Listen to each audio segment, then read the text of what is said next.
அதாவது 100 தொகுதி கொடுத்தாலே எங்களுக்கு போதாது. அது எங்களுக்கு கொடுக்கப்பட்ட தொகுதிகள் பட்டியல் வெளிவரும். அப்ப பாக்கிறப்ப நாங்கள் நிறைவாக இருக்கிறோம் என்பது உங்களுக்கு தெரியும். நீங்க எத்தனை தொகுதிகள் கேட்டிருந்தீங்க? எத்தனை கேட்ட தொகுதிகள் கிடைக்க வாய்ப்பு இருக்கா? நான் தான் சொல்றேன், கேட்ட தொகுதிகளில் 99% நான் கேட்டிருந்த தொகுதியில இருந்தால் எங்களுக்கு கொடுக்கப்பட்டிருக்கு. அதிமுக தான் தலைமை அப்படின்றத நீங்க உட்பட அதிமுக தலைவர்கள் தொடர்ந்து சொல்லிட்டே இருக்காங்க. ஆனாலும் ஒவ்வொரு விஷயங்களுக்கும் டெல்லி சென்று தான் தீர்வு காணப்படுதுன்னு எதிர்கட்சியில இருந்து சொல்லியிருக்காங்க. காங்கிரஸ்ல இருந்து உங்க திமுக தலைவரை பார்க்க வராங்கன்னா இவர் இங்க ஆளுங்கட்சியா இருக்காரு, அவர்கள் அங்கிருந்து வராங்க. அங்க மத்தியில ஆளுங்கட்சியா இருக்காங்க. அது உங்களுக்கு தெரியும். மாண்புமிகு அமித்ஷா அவர்களுக்கு எவ்வளவு பணிகள் இருக்குன்னு.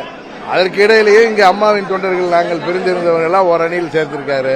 தமிழ்நாட்டில் திமுகங்கிற இந்த குடும்ப ஆட்சியை, இந்த மக்கள் விரோத துரோக ஆட்சியை, இன்னும் சொல்ல போனா ஊழல் ஆட்சியை முடிவு கொண்டு வரணுங்கிறதுக்காக அவர் பல்வேறு முயற்சிகளை எடுத்துட்டு இருக்காரு. அதன் ஒரு பகுதியாகத்தான் அம்மா மக்கள் முன்னேற்ற கழகம் இந்த கூட்டணியில இடம்பெற்றிருக்கிறோம். நாங்கள் அங்கு செல்வது, அவர்கள் இங்கு வந்து பியூஷ் கோயல் அவர்கள் மாண்புமிகு மத்திய அமைச்சர், அவர் பல முறை வந்து சென்றிருக்கார். அன்னைக்கு கூட நீங்க சொல்றீங்க அவர் அன்னைக்கு வர்றத தள்ளி போனது, அவர் வேலைப்பளு காரணமாக இன்றைக்கு வந்தார். அன்னைக்கு கூட நான் போன அன்னைக்கு வெள்ளிக்கிழமை இரவு பார்க்க வேண்டியது, அவர்கள் வேலைப்பளு காரணமாக அடுத்த நாள் பார்த்துட்டு வந்தேன்.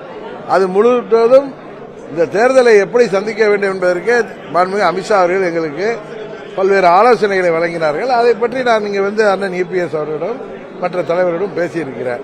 மற்றபடி சுமூகமாக கடந்த காலங்களில் எண்ணிக்கை, தொகுதி பங்கீடு எல்லாம் முடிந்து தொகுதிகளின் எந்தெந்த தொகுதி என்பதும் முடிவாகிவிட்டது. அது அண்ணன் இபிஎஸ் அவர்கள் சொல்வதுதான் சரியாக இருக்கும். அது சொல்றப்ப நீங்க தமிழகம் 3 முறை வந்தாரு. அப்ப 3 முறையுமே எடப்பாடி பழனிசாமி அவருடைய பேரோ அதிமுக பேரு பயன்படுத்தலன்றது ஒரு பெரிய அது வந்து சன் டிவிக்கு இதை மாதிரி கேள்விகள் தான் தேடி கண்டுபிடிப்பீங்க. உங்க கேள்விகளுக்கு நாங்க பதில் சொல்ல முடியாது.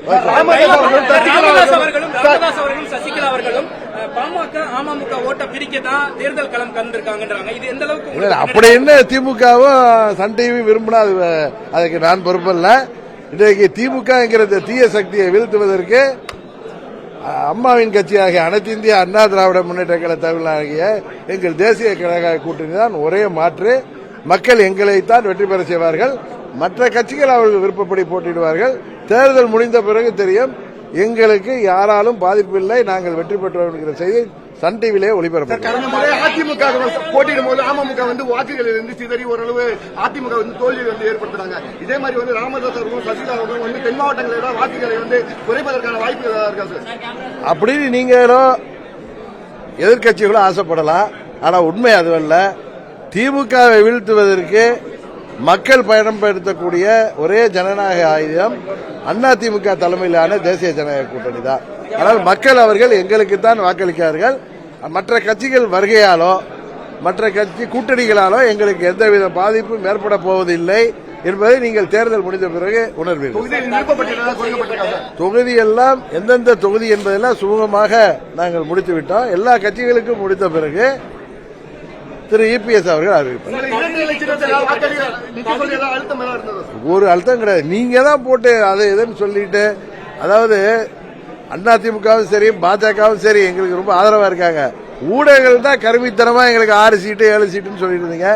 நாங்கள் கேட்டதுல முக்கியமான தொகுதிகள் எல்லாம் கொடுத்திருக்காங்க. திருப்தியாக அம்மா மக்கள் முன்னேற்ற தேர்தலை சந்திக்கும். இன்னும் சொல்ல போனா யாரோ ஒரு சிலர் 100% வாங்க முடியாது. ஒரு கூட்டணியில பல கட்சிகள் இருக்கு.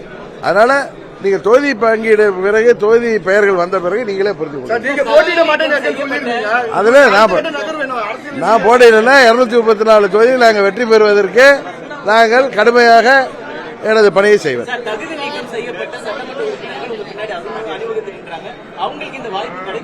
இல்ல இல்ல, அதுல பெரும்பாலானவர்கள் ஏன் தம்பி நான் என்ன பண்ண, அவர்களில் பெரும்பாலானவர்கள் இவர் சொல்லிவிட்டாரா ராஜேஷ், அவர்களில் பெரும்பாலானவர்களுக்கு வாய்ப்பு கிடைச்சிருக்கிறது. 100க்கு 100% எல்லாருக்கும் கொடுக்க முடியாது. அவர்களுக்கும் பல கூட்டணி இருக்கு, பல பிரச்சனை, அதாவது பல காரணங்களால் நீங்க தொகுதி பங்கீடு முடிஞ்சிருக்கின்றிருக்கு. தொகுதி லிஸ்ட்லாம் பார்த்தது ராஜேஷுக்கு நன்றாக தெரியும். நாங்கள் திருப்தியாக இருப்போம் என்று.